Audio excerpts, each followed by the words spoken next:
All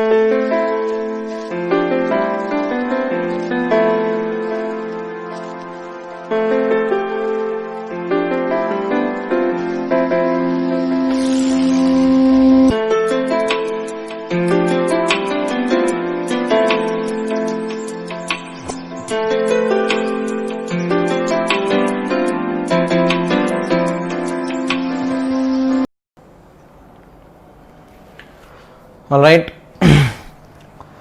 So in today's class we are going to start a new chapter, that is friction. Now before I start, I just want you to keep in mind an important point, that is, without doing Newton's laws of motion, please do not watch these videos, please do not try to do friction. Okay, so first compulsory you have to learn Newton's laws of motion, then followed by friction. Okay, so to understand friction better, Newton's laws of motion understanding is required. You should be able to mark the forces, you should be able to understand the reference frame idea properly. Okay, so keep in mind, okay, prerequisite I will write very clearly, learn Newton's laws of motion. Without doing this, please do not do this chapter. Right? Next, now let's enter into the core part of the chapter. Now every surface that you take,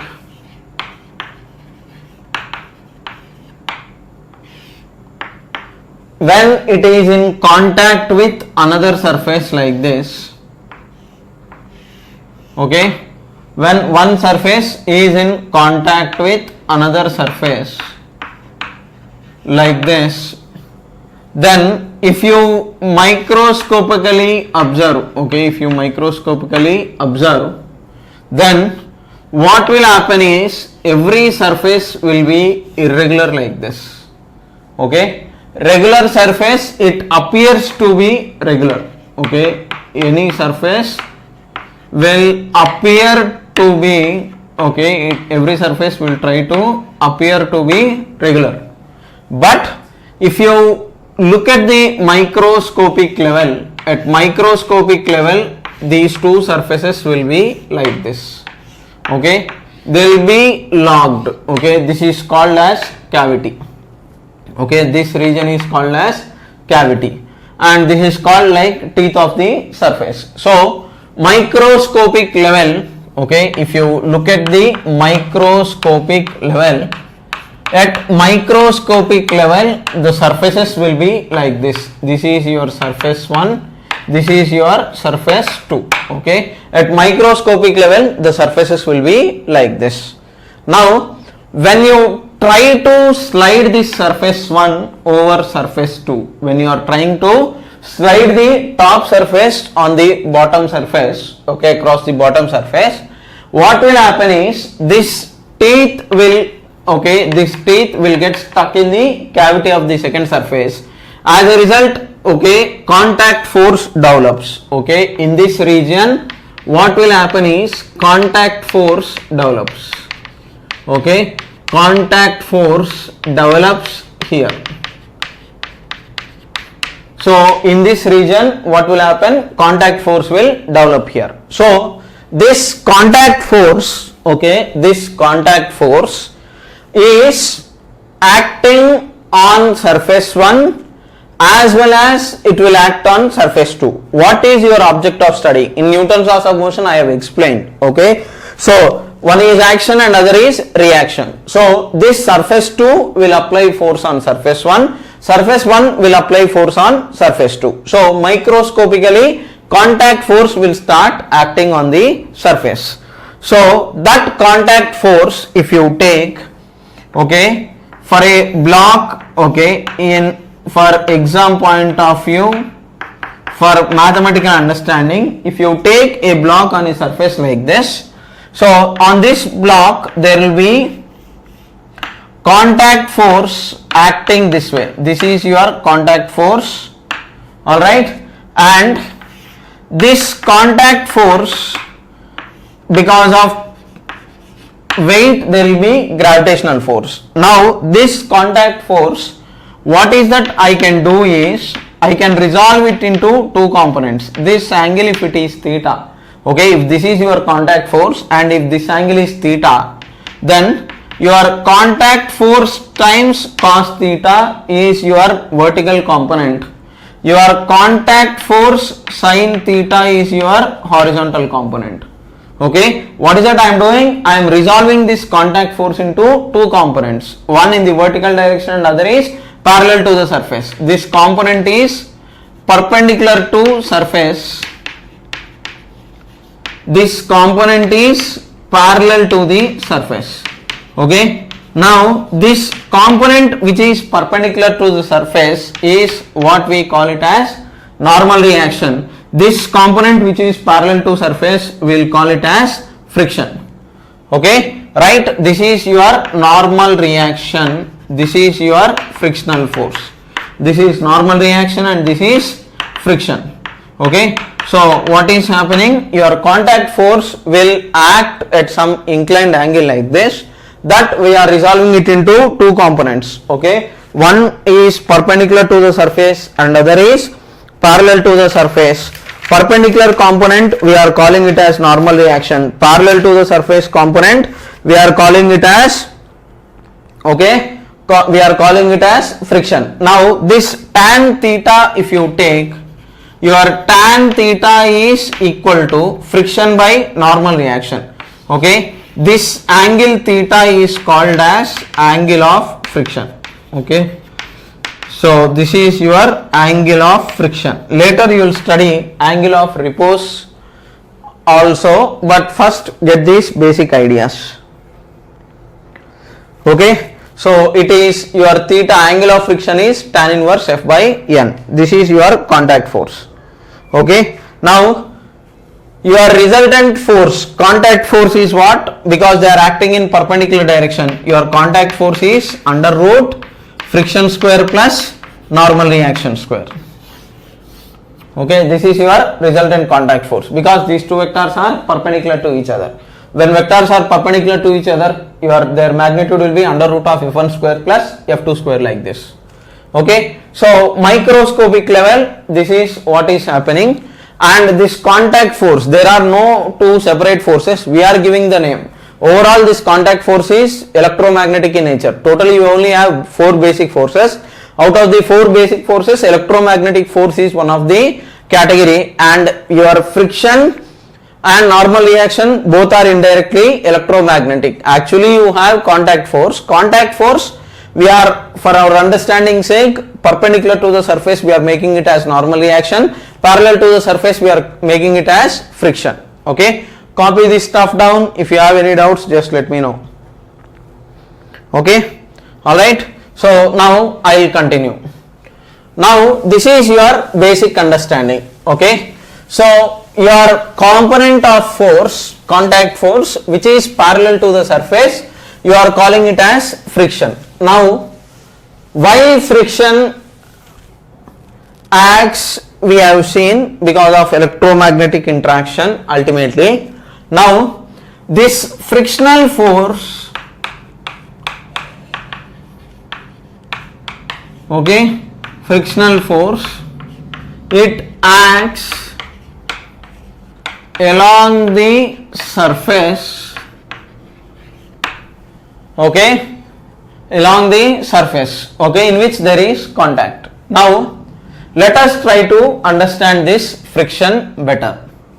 Now usually, okay, usually if I use the word rough surface, okay, rough surface, then automatically what should come to your mind is there is a force called frictional force which will act on the surface. Okay, automatically this should strike your mind. Okay, rough surface will indicate there is frictional force. Okay, right, keep this in mind. Now this frictional force, it will be independent of area of contact. Okay, it will be independent of area of contact. So that part we will see later, but first understand that. Okay, so there is friction. Now this friction, okay, this friction is mainly classified into three parts. Okay, right? One is static friction. First type of friction is static friction. Second type of friction is kinetic friction, and third type is rolling friction. Okay, rolling friction. Now this is not there in syllabus, but indirectly they are asked. So if time is there, I will discuss, else no. So not in syllabus. Okay, and what are the two types of frictions means static friction and kinetic friction. Okay, now when you will have static friction between the surfaces, okay, right, your static friction between the surfaces, when it will be there, I will tell you. Observe carefully. Now let me take two blocks M1 and one more block M2. Now remember, on this if friction is backwards, on this friction will be forward. On the top block if it is forward, bottom block it will be backward. Now what is that you are supposed to do is, if you stand on one of the surfaces, okay, between which two surfaces you are trying to calculate or whatever you are trying to do with friction, okay, relative to one another, okay, static friction will occur when surfaces are at rest, okay, when surfaces are at rest with respect to one another, okay, when surfaces are at rest with respect to one another, then you will have static friction between the surfaces. That means if you are standing on between these two surfaces, if you are trying to decide the type of friction, you stand on this surface. With respect to this surface, if M1 is at rest, then there will be static friction. If M1 moves, kinetic friction. So that is what I am writing. Will occur when surfaces are at rest with respect to one another. That means, logically speaking, you stand on one of the surfaces. Stand on one of the surfaces. If other surface remains at rest, then static friction. Okay, next kinetic friction. Okay, kinetic friction will occur, okay, kinetic friction will occur when surfaces are in relative motion. When surfaces are in relative motion, that means if you stand on one of the surface, okay, other body will move. Stand on one of the surface,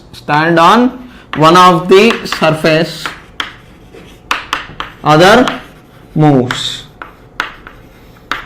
Okay, so hope you are getting my point. Okay, so on a rough surface or between two rough surfaces there will be friction, and whatever friction I talk, that will be of two types mainly in your syllabus. One is static friction and other is dynamic friction. Static friction between the surfaces will be there when one surface is at rest with respect to another, and there will be kinetic friction between the surfaces when one surface is in motion with respect to another.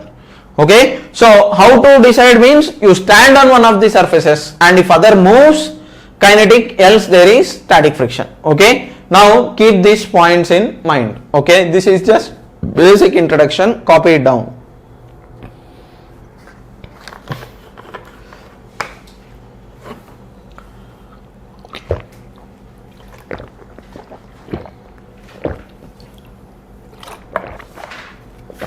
Now let me talk of basic introduction to static friction, and then I will give you basic introduction to kinetic friction as well, and then we will summarize what is that we are going to do in this chapter. Okay, logically what is going to be done in this chapter, that I will finish off within first class itself. Then using this we will be doing the remaining situations. Okay, so now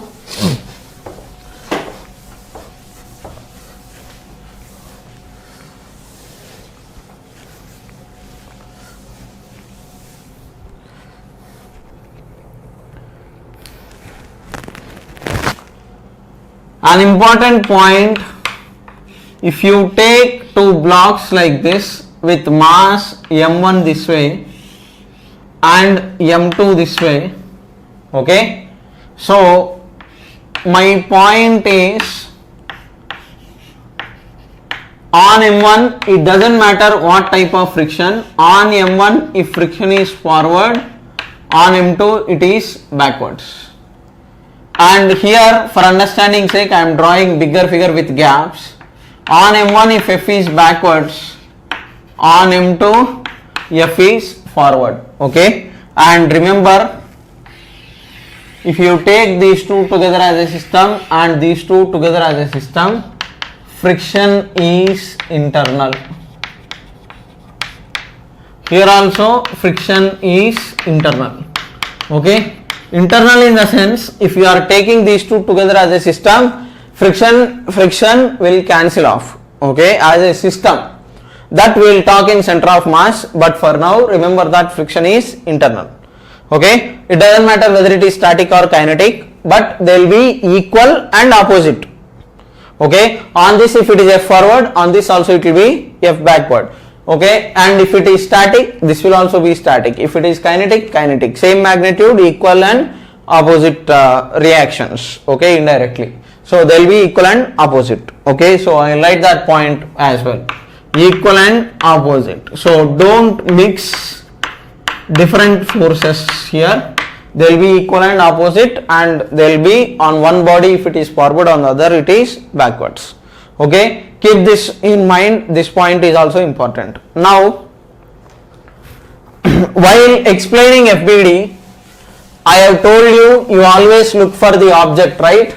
So allow me to explain in detail about static friction first, then you will get to understand everything. So first, static friction. Okay, so when it will occur I will tell you, but first try to understand. Okay, so if you have a block of mass m1 and one more block of mass m2, if you stand on this surface with respect to 2, if one is at rest, then there will be static friction. Okay, so static friction, it occurs when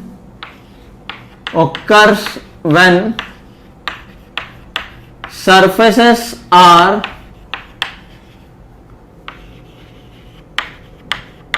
relatively at rest, when surfaces are relatively at rest with respect to one another. Okay, you stand on one of the surfaces, with respect to this surface, if m1 moves, kinetic friction, else static friction. That is what I have told you. Now how to decide direction, okay, and how to give magnitude. Okay, now common misconception,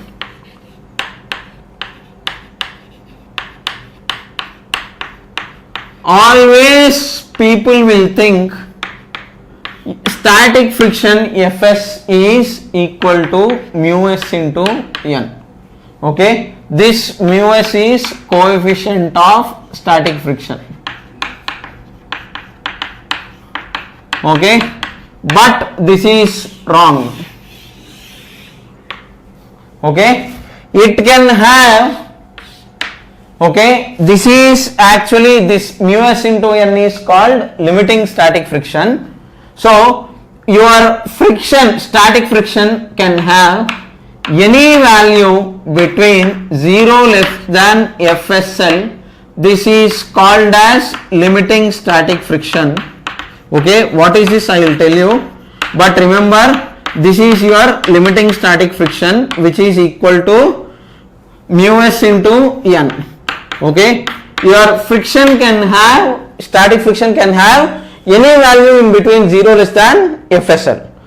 Okay, it will have a range depending upon the situation. Okay, depending upon the situation. How is that? I will tell you. But misconception that static friction will, people will think they'll directly mark the answer as mu s into n. No, it can have any value. Okay, it depends on situation. Okay, very clearly I will write, it depends on situation. Okay, what is that situation? I will tell you. What with maths I will explain, don't worry, but it depends upon the situation. What is that situation? I will tell you. First, copy this stuff down.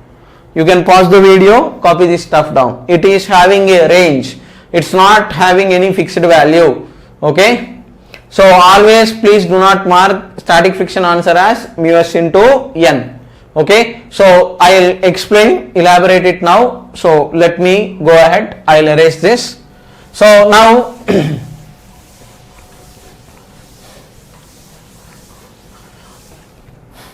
for example, let me take a book. For example, let me take a book like this. Now this book, if you want me to move in my hand, if I just slightly push it with my finger, it's not moving. Slightly I am increasing the force. Let us say I am applying 1 Newton, not moving, 2 Newton, not moving, 3 Newton, not moving. Somewhere as I keep increasing my force value, okay, eventually it will start moving this way, right? Some big force if you apply, then only you will be able to move this. Small force, when I am trying to apply some push like this with my finger, it's not moving. If you observe my hand carefully, the book is not moving, right? So here if you take, okay, similar situation, okay, example, okay, to understand static friction I am telling you. So allow me to do that.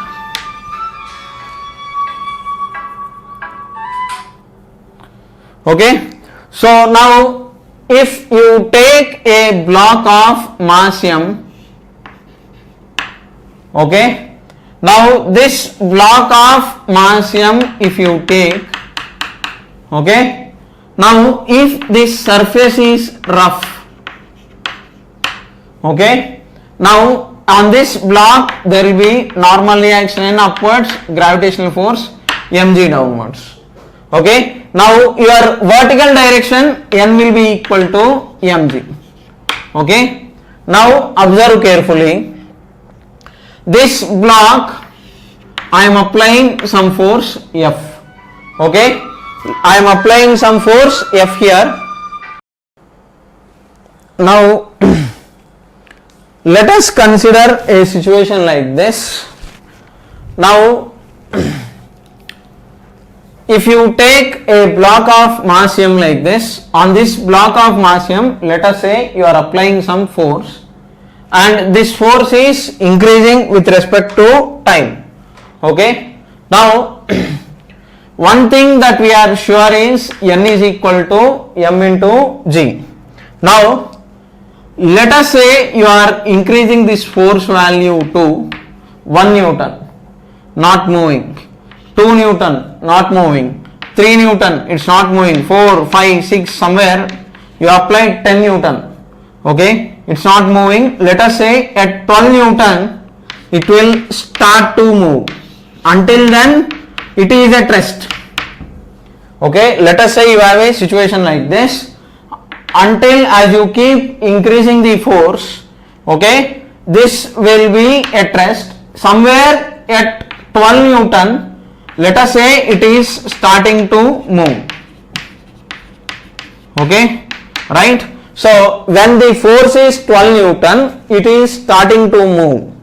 Okay, before that it's not moving. Now if you look at this situation, if you are standing here, that means you are standing on this ground, and if you are observing this block, okay, now when force is 1, it's not moving, 2 not moving, 3 not moving, till from 1 to 11.99, okay, it's not moving. So that means all this time it is having, this block is having static frictional force on it, okay, and exactly at 12 Newton also it is having static Newton, but any value greater than 12 it will be kinetic friction, okay, getting my point? So what is this limiting value, what is this, I will tell you, okay. Now try to understand that, okay, every surface,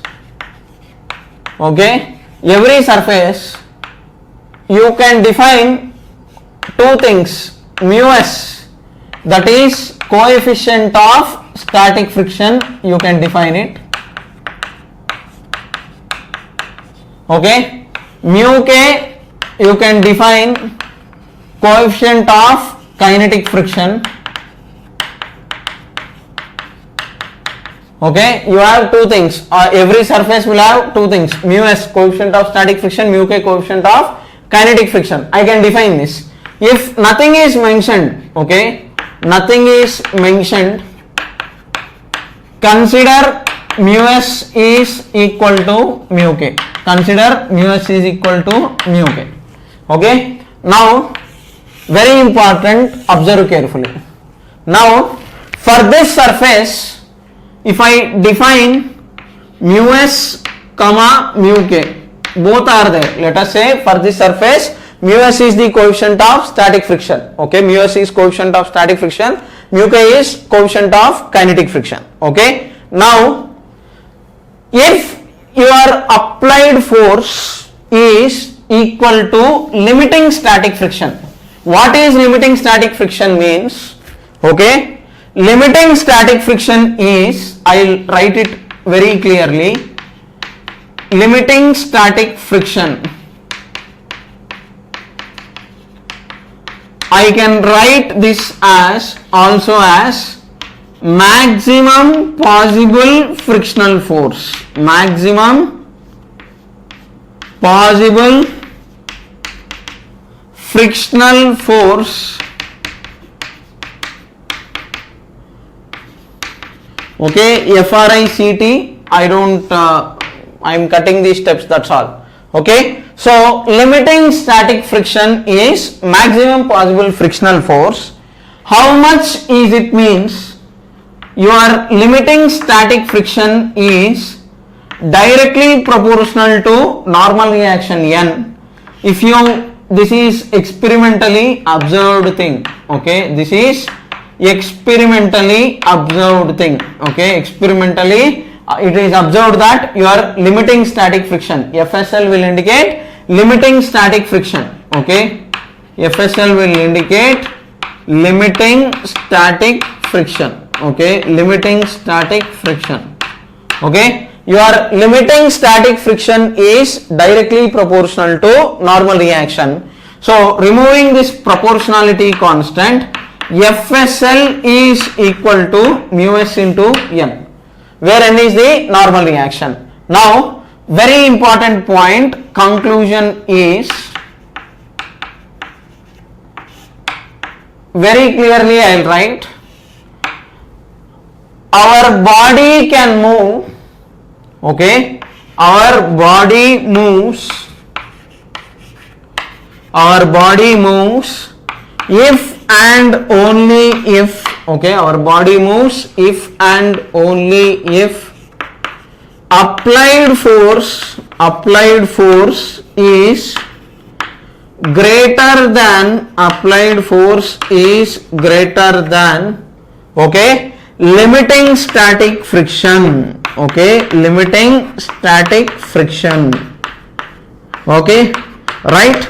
Based on this I will give you examples, okay, don't worry. But if your F is greater than mu s into N, body moves, okay, very clearly I will write it here. So if In this case, okay, F is greater than FSL, kinetic friction will occur.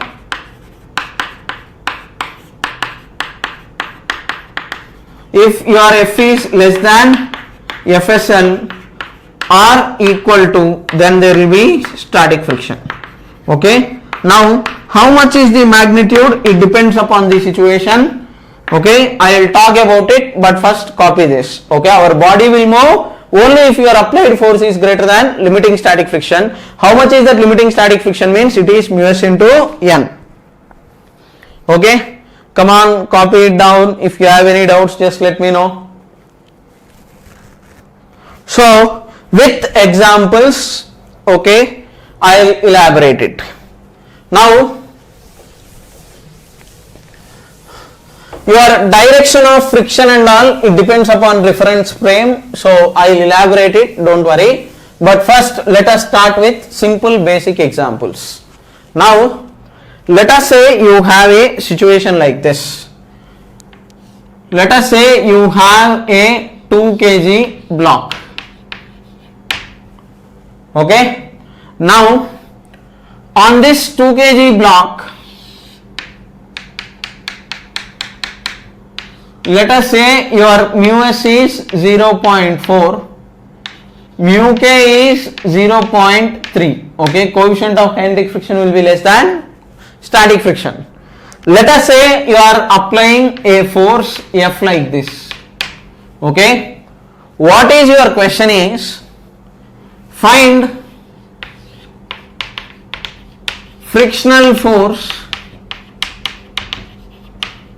Okay. Find frictional force when F is equal to,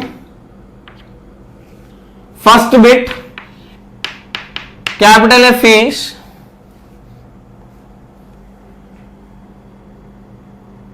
2 Newton, capital F is 6 Newton, capital F is 10 Newton. Okay. So, what is the frictional force, magnitude and direction when F is equal to this.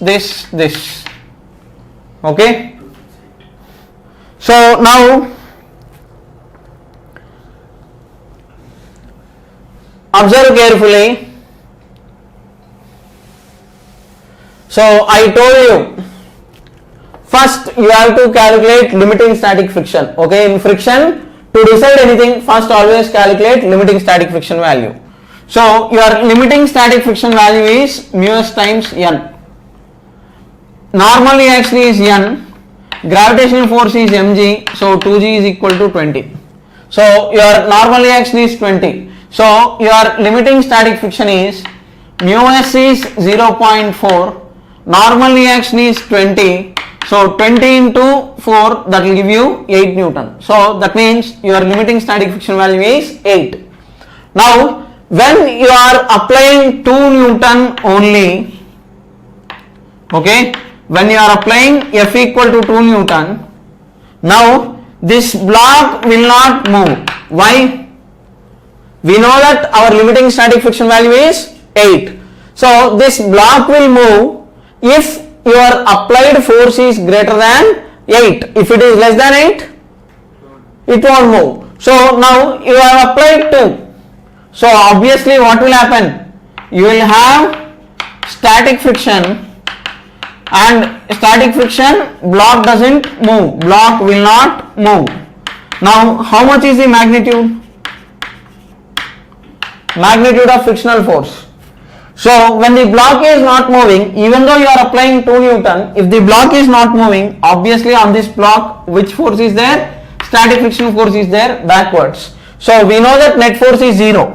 So, because the net force is 0, I can write F minus Fs is equal to 0 here. Okay, in static friction there is no horizontal acceleration. This part is 0 because it's not moving. So, obviously 2 minus Fs is equal to 0, Fs is equal to 2. Now, those who are mugging up, the physics part, especially by PC people, what they'll do is they'll directly give the answer as how much is static friction, means they'll give 8. Okay, but what is 8? Limiting static friction. Here how much is the answer? When F is 2, it is 2. Next, for this case, even for 6 it will not move. Why? Because your limiting static friction here is 8. So if you are applying F equal to 8, your static friction value Fs is backwards. So here static friction, block will not move. So if block is not moving, obviously net force is supposed to be 0 in the horizontal direction. So 8 minus Fs is equal to 0, Fs equal to 8. Sorry, 6. Okay. So now if you look at the same situation, your static friction in this case it has become 2. In this case it has become 6. So from this, what is the conclusion that I can make? Static friction is self-adjustable. Okay, very important point. Static friction is self-adjustable. Okay, static friction is self-adjustable. Okay, self-adjustable means what? It can have any value. Okay, it can have any value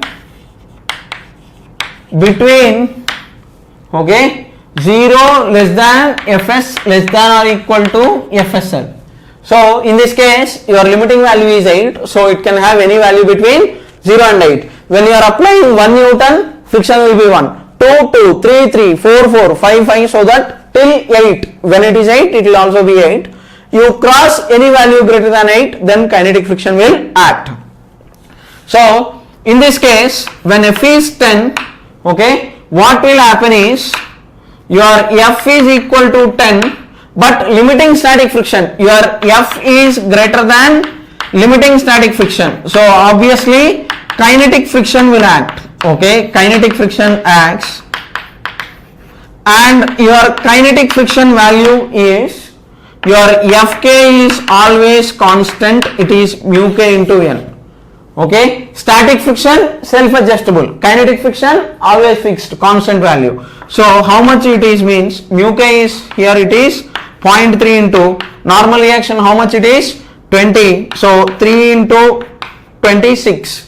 So your kinetic friction will act this way 6, your block will accelerate. So 10 minus 6 is equal to 2 times acceleration.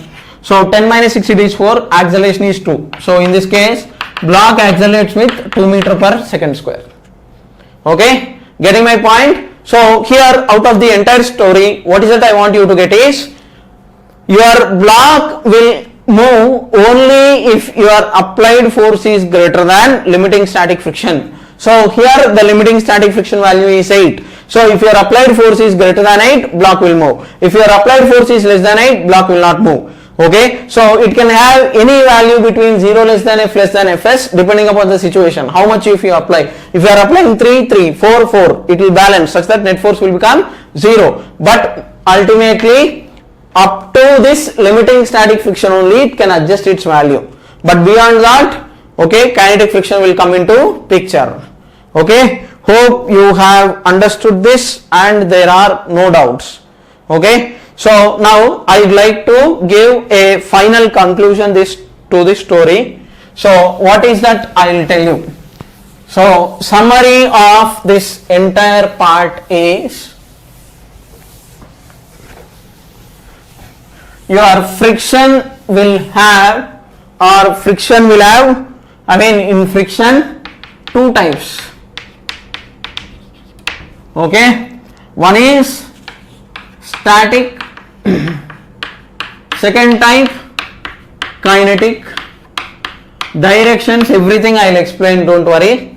Block on block problems, everything you will get in detail. So static friction, kinetic friction. Next, static friction will be there when surfaces are in relative motion. Relative motion means you have to stand on one of the surface. If other moves, then it is okay. Surfaces are not in relative motion. Surfaces are at rest with respect to one another. It is correct. Surfaces are at rest with respect to one another. Okay. And kinetic friction you will have when surfaces are in relative motion. Okay. Next, in static friction, it is self-adjustable. It will have any value less than or equal to limiting static friction. Okay. Right. Kinetic friction always fixed value. Its value is Fk is equal to mu k into n. Okay. Here this value is variable. Okay. Depending upon how much you keep, as I have discussed in the previous example, to suit the requirements, static friction will adjust itself. Okay. This is your basic outline of friction. Okay. Kinetic friction single value, always mu k into n. Static friction adjustable, it depends upon the situation. Okay. Now very important thing. Okay, I'll talk about it. Hope you have copied it down. Now very important, what is that I will tell you. Okay, your direction of friction, type of friction, everything you need to decide. Okay, so you cannot just loosely give friction value. So it all depends upon the situation. So now I want to explain, okay, I want to explain the direction of friction.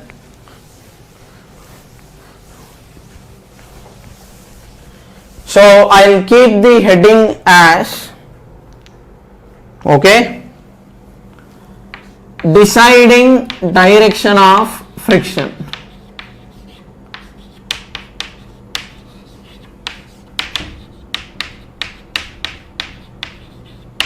Okay, very important.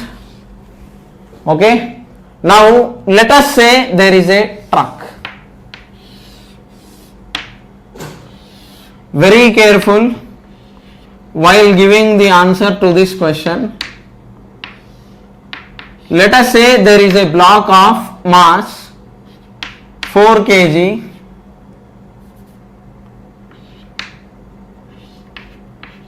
Mu s is 0.3, mu k is 0.2. Okay. Now let us say this block is accelerating with 2 meter per second square acceleration. Question is simple, logically speaking, find magnitude direction of friction.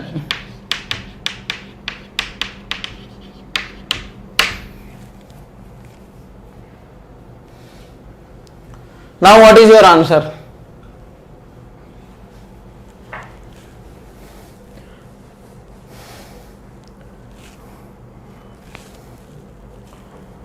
Now many people will give the answer as, on this block there is normal reaction n upwards, mg downwards, 4 into g 40. So n value is 40, no doubt about that. I do accept it that your normal reaction value is 40 Newton. But if you look at this, if you are talking of magnitude and direction of friction here, okay, now you cannot give answer as Fs is equal to mu s into n, and if you say 0.3 into n value because it is 40, 3 4s are 12, it is wrong, nonsense. And bluntly don't assume that friction is backwards. Okay, why I will tell you. Okay, now I have told you reference frame idea is very important in understanding this. I have told you In the second lecture itself, I have told you the importance of reference frame. So first, let us say there are two people. One person is from ground frame. From ground frame, I will explain the situation first. So from ground frame, okay, what is your observation? Okay, 4 kg block moves with truck, right, with 2 meter per second square. Okay, what is the guarantee means? I will convince you, don't worry. But now look at the FBD of 4 kg block. On 4 kg block, you have normally action upwards, mg, 4g, that is equal to 40 downwards. Now, if you are looking from ground, when this block is moving in forward direction, what is the force that will actually carry this 4 kg block in forward direction? If you ask me, okay, please do not say pseudo force. Why? In Newton's laws of motion, I have explained very clearly that you have to use pseudo force only when you are in accelerating reference frame. But when, if you are observing from the ground, okay, you are not accelerating. Ground frame is not accelerating reference frame. So when you are observing from ground, your block is accelerating with 2 meters per second in horizontal direction. Now, if you are trying to explain why this 4 kg block is accelerating, means only possible force is friction. Okay, don't think that friction opposes motion. That statement is itself wrong. Friction opposes motion statement is wrong. In this case, it is supporting. Your correct statement is friction opposes relative motion. Relative motion means if you are standing on one of the bodies, that means between these two surfaces you have friction. So you stand inside this, with respect to that friction will oppose relative motion, but not with respect to ground. With respect to ground, here friction is supporting motion. Friction causes this horizontal acceleration. Okay, here friction supports motion. You need some force to explain why it is accelerating with respect to ground frame. So here friction supports motion. Friction causes horizontal acceleration. Friction causes horizontal acceleration. Friction causes horizontal acceleration. Okay, and it will cause, okay, your F is equal to ma. So what is m? Mass is 4, acceleration of the truck is 2, 8. So now this F is obviously static friction. Okay, because you are limiting static friction, how much is the value? You are limiting static friction, I told you, first itself you calculate this. From here only entire story revolves. So 0.3 into 40, so that will give you 12 Newton. So I told you, first always calculate 12 Newton. That is why I have written. It moves with the truck with 2 meters per second horizontal acceleration. How did I decide it? How do I know that? Because I have calculated limiting static friction in my mind. 12. I know that only friction is the possible force. Here Fs is 8. So because F is less than Fsl, okay, if I assume this as F, because F is less than Fsl, which is equal to 12 in this case, okay, friction is static friction. Friction here is static and direction is forward. Direction is forward. Friction causes motion here.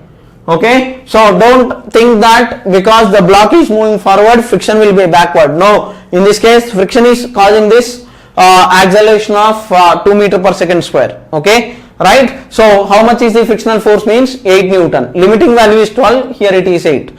Now I have decided logically from ground frame. Okay, how did I decide that friction is forward? From ground frame, if I am observing, I know that 4 kg block is moving horizontally this side. That means there must be some force. So normal reaction will act upwards, gravitational force will act downwards. So there must be some force which is acting in the forward direction. Only the possible force that you have here is only friction. So that is in the forward direction. Okay, right? Only possible force is friction.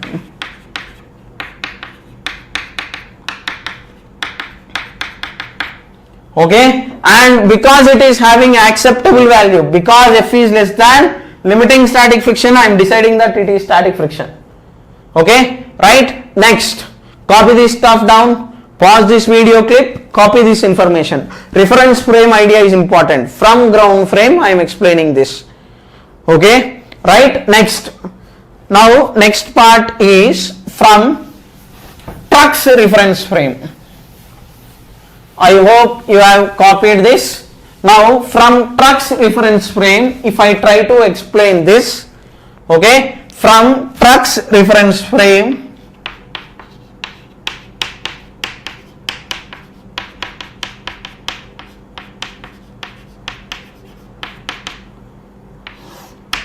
okay, now from truck's reference frame, that means I am standing inside the truck and I am observing.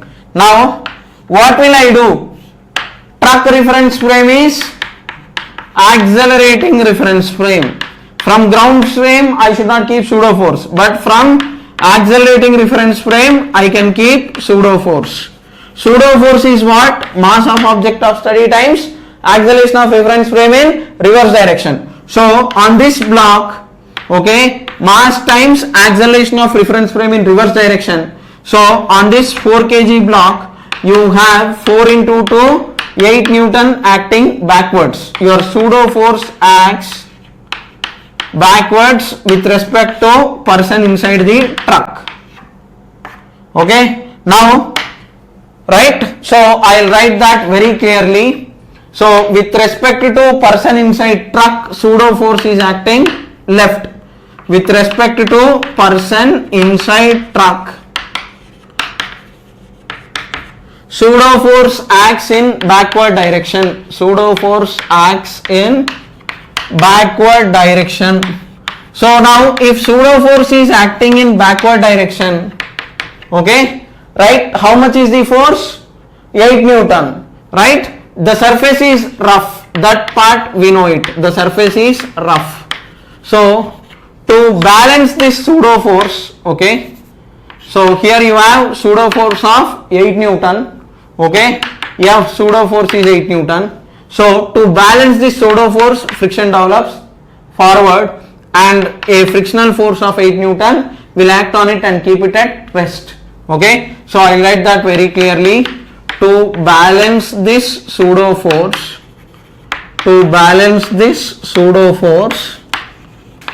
friction acts in forward direction. Okay, friction acts in forward direction and keeps block at rest.